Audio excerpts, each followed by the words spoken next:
2011 সালের অক্টোবর মাসের কথা। আলাভেস তখন সেগুন্দা বি ডিভিশনে, অর্থাৎ স্প্যানিশ ফুটবল স্ট্রাকচারের থার্ড ডিভিশনের ক্লাব আলাভেস। সেই আলাভেসের কোচ ছিলেন লুই দে লা ফুয়েন্তে। অক্টোবর মাসে হুট করে শোনা গেল লুই দে লা ফুয়েন্তের চাকরিটা আর নেই। জুলাই মাসেই নিয়োগ পেয়েছিলেন লুই দে লা ফুয়েন্তে। এরপর 3 মাসের ব্যবধানেই চাকরিটা খুইয়েছেন।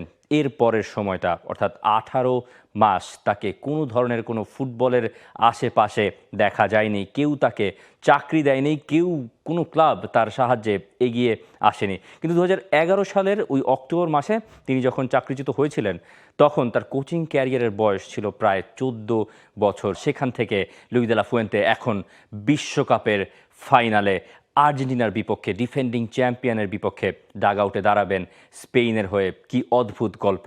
এবং সেই গল্পের অনেক সূচনা, অনেক চরিত্র তাকে এই পর্যন্ত আসতে সাহায্য করেছে।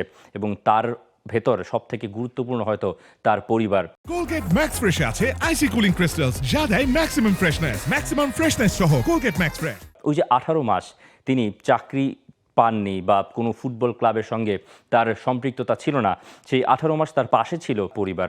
লা ফামিলিয়া, যে শব্দটা এখন তিনি সবথেকে বেশি ব্যবহার করেন স্পেনের ন্যাশনাল টিমের ক্যাম্পে। লা ফামিলিয়া, অর্থাৎ যেখানেই তিনি যান সেখানেই তিনি একটা পরিবার গড়ে তোলার চেষ্টা করেন। কারণ পরিবার ছাড়া এই লুই দে লা ফুয়েন্তে আর কিছুই বোঝেন না। লুই দে লা ফুয়েন্তে ওই 18 মাস হন্যে হয়ে ঘুরেছেন এদিক ওদিক। কখনো আতলেতিকো বিলবাওয়ের ট্রেনিং গ্রাউন্ডে তিনি চলে গেছেন, যেখানে তিনি একটা সময় ফুটবল খেলেছেন এবং দায়িত্ব পালন করেছেন কোচের। তাই আতলেতিকো বিলবাও তাকে সব সময় দুহাত প্রশস্ত করে তাকে আপন করে নিয়েছে। সেই আতলেতিকো বিলবাওতে যাওয়া, যেখানে যখন যেই ক্লাবের ট্রেনিং গ্রাউন্ডে যাওয়ার সুযোগ হয়েছে, লুই দে লা ফুয়েন্তে কোনো সুযোগ হাতছাড়া করেনি। কারণ তার ভেতর একটা ভয় সব সময় ছিল, the fear of fading away.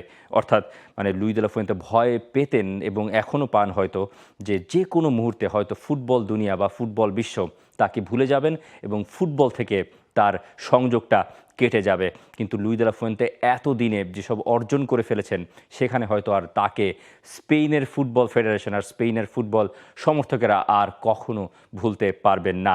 এই লুই দে লা ফুয়েন্তে 18 মাস পর হুট করে তার দেখা হলো তার বন্ধু ইনাকি সায়েজ, আতলেতিকো বিলবাওয়ের ফর্মার প্লেয়ার, তার ফর্মার ক্লাব টিমমেট সেই ইনাকি সায়েজের সঙ্গে। ইনাকি সায়েজ তার সঙ্গে কথা বলে এরপরে গিয়ে স্প্যানিশ ফুটবল ফেডারেশনের সঙ্গে কথা বলে একটা চুক্তির ব্যবস্থা করার চেষ্টা করে এবং সেই চুক্তিটা হয়েও যায় অবশেষে। এই লুই দে লা ফুয়েন্তের ক্যারেক্টার, তার ডাউন টু আর্থ পার্সোনালিটি এবং সব কিছু তাকে সাহায্য করেছে ওই স্প্যানিশ ফুটবল ফেডারেশনের সঙ্গে ওই চুক্তিটাতে যাওয়ার জন্য। প্রথমে চুক্তিটা হয়েছিল একেবারে প্রভিশনাল। আপনি চিন্তা করুন, একজন ফুটবল ম্যানেজার যিনি দীর্ঘদিন, প্রায় 1 যুগেরও বেশি কোচিং করাচ্ছেন যে কোনো বিভিন্ন ফুটবল দলকে, সেই ম্যানেজার গিয়ে চাকরিহারা হলেন। এরপরে স্প্যানিশ ফুটবল ফেডারেশন যখন তাকে চাকরি দিয়েছে, তখন সেটার ভেতর কোনো ধরনের কোনো পার্মানেন্ট ডিল ছিল না। অর্থাৎ এই লুই দে লা ফুয়েন্তে 2013 সালের মে মাসে যখন তিনি দায়িত্বটা পেলেন, স্পেনের আন্ডার-19 ফুটবল টিমের দায়িত্ব, ইউথ টিমের দায়িত্ব, তখন তিনি জানতেন যে কোনো মুহূর্তে তার হুট করে আবারও চাকরিটা চলে যেতে পারে। যেই ভদ্রলোক এই লুই দে লা ফুয়েন্তে একটা ভয়ের ভিতর দিয়ে গেছেন যে ফুটবল দুনিয়া হয়তো যে কোনো মুহূর্তে তাকে ভুলে যাবে, সেখান থেকে ওই পুরনো ট্রমা নিয়ে তিনি আবারও চালিয়ে গেছেন তার লড়াই এবং শেষমেশে তিনি একের পর এক সাফল্য পেতে পেতে এখন বিশ্বকাপের ফাইনালে। আপনাদের এই যে 2013 সালের পরের ঘটনাগুলো একে একে খুলে বলি। 2015 সালে আন্ডার-19 ইউরোপিয়ান চ্যাম্পিয়নশিপটাও জিতে নিয়েছে স্পেন এবং তখন লুই দে লা ফুয়েন্তের আন্ডারে যখন ফাইনাল ম্যাচে রাশিয়াকে 2-0 গোলে হারায় স্পেন, তখন মিডফিল্ডে কোন দুজন ছিলেন জানেন? রদ্রি এবং মিকেল মেরিনো। এই রদ্রি, মিকেল মেরিনোদের সঙ্গে লুই দে লা ফুয়েন্তের সম্পর্ক আজ থেকে নয়, সেটা প্রায় 11 বছর আগের।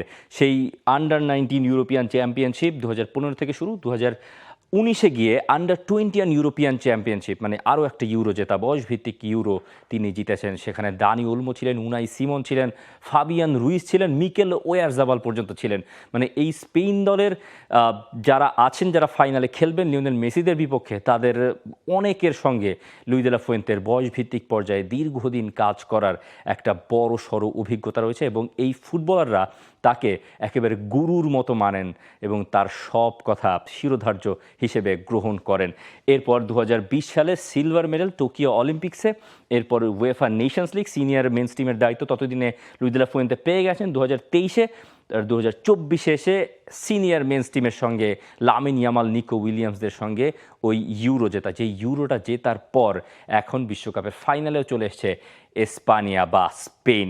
এই লুই দে লা ফুয়েন্তের পুরো জার্নিতে আপনি কখনোই বলতে পারবেন না যে লুই দে লা ফুয়েন্তে তার ফুটবলারদের সঙ্গে, তার দলের সঙ্গে কখনো কোনো একটা পয়েন্ট অফ টাইমে বিবাদ হয়েছে, ঝগড়া হয়েছে। কারণ তিনি যখনই কোনো একটা ফুটবল দল ম্যানেজ করেছেন তখনই পুরো ফুটবল দলের সব সদস্যদের নিয়ে একটা লা ফ্যামিলিয়া বা একটা ফ্যামিলি পরিবার বিল্ড করার চেষ্টা করেছেন, এবং সেই পরিবার তত্ত্বের কারণেই লুই দে লা ফুয়েন্তে হয়তো আজ এত সফল। মানে যেই ব্যক্তি ওই আলাভেজের 3rd ডিভিশনের একটা ক্লাব, সেখান থেকে চাকরিচ্যুত হয়ে ভয় পাচ্ছিলেন যে ফুটবল দুনিয়া তাকে কি আর কখনো মনে রাখবে, সেই লুই দে লা ফুয়েন্তে এবার বিশ্বকাপের ফাইনালে, এবং তার প্রতিপক্ষ আর্জেন্টিনা, ডিফেন্ডিং চ্যাম্পিয়ন আর্জেন্টিনা, এবং লিওনেল মেসি। একসময় মানে আলাভেজের আগের কাহিনী, আলাভেজে যখন তিনি দায়িত্বরত ছিলেন তার আগে, অনেক আগে তিনি সেভিয়ার ইউথ টিম সামলাতেন, এবং সেই গল্পটাই একটা রিসেন্টলি তিনি বলেছেন, মানে এই ফাইনালের আগে প্রেস কনফারেন্সে, যে সেভিয়ায় একটা ম্যাচ যখন সেভিয়ার ইউথ টিমের সঙ্গে বার্সেলোনার সঙ্গে একটা ম্যাচ পড়েছিল, তখন তিনি একটা নাম বারবার শুনছিলেন, লিওনেল মেসির নাম, যে লিওনেল মেসি নামে একজন ব্যক্তি আছে, তাকে সামলাতে হবে, তাকে আটকাতে হবে। তো একজন প্লেয়ারকে তিনি রেখেও দিয়েছিলেন তাকে মার্ক করার জন্য।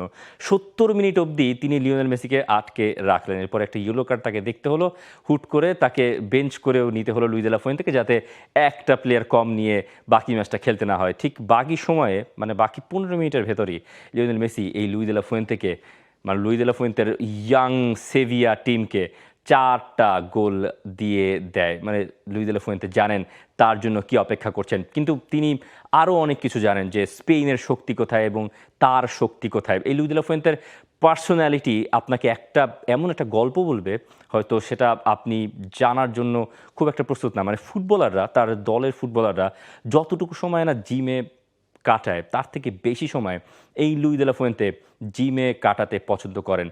খুব বেশি পরিবারতান্ত্রিক, জিমে সময় কাটাতে পছন্দ করেন, প্লাস তিনি অনেক বেশি হাম্বল, ডাউন টু আর্থ। মানে এই শিক্ষাটা তিনি পরিবার থেকেই পেয়ে এসছেন, এবং সময় ওই 18 মাসের কথা আপনি মনে করতে পারেন, যেই সময় তিনি ডিপ্রেশনে ছিলেন, যেই সময় তিনি বিষণ্ণতায় মগ্ন ছিলেন, তখন সময় তিনি তার জন্মস্থান এবং তার দাদা দাদির জন্মস্থান হারো শহরে চলে যেতেন, এবং সেখানে গিয়ে তিনি তার মস্তিষ্ককে ঠান্ডা করতেন, তার হৃদয়কে ঠান্ডা করতেন, এবং তারপরও কখনো কোনো একটা সময় তার ক্যারিয়ারের বা ওই 18 মাসের ভেতরে একটা মুহূর্তের জন্য তিনি ফুটবল থেকে দূরে সরে যাননি। সবসময় ফুটবল ফলো করেছেন, কারণ ফুটবলই তার জীবন, এবং ফুটবল যেন তাকে ভুলে না যায় সেই চেষ্টা, সেই ইচ্ছাই তার ছিল আজীবন, এবং সেই চিন্তা হয়তো বা সেই ইচ্ছাটা হয়তো অবশেষে পূরণ হয়ে যাচ্ছে।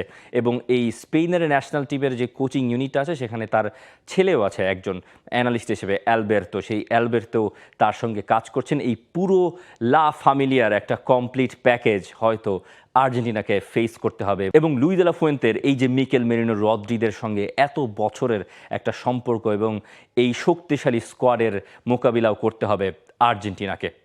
For more updates, subscribe to our YouTube channel and click on the bell icon. Follow us on Facebook and Instagram. Download T-Sports app to enjoy exciting games and highlights. Visit tsports.com.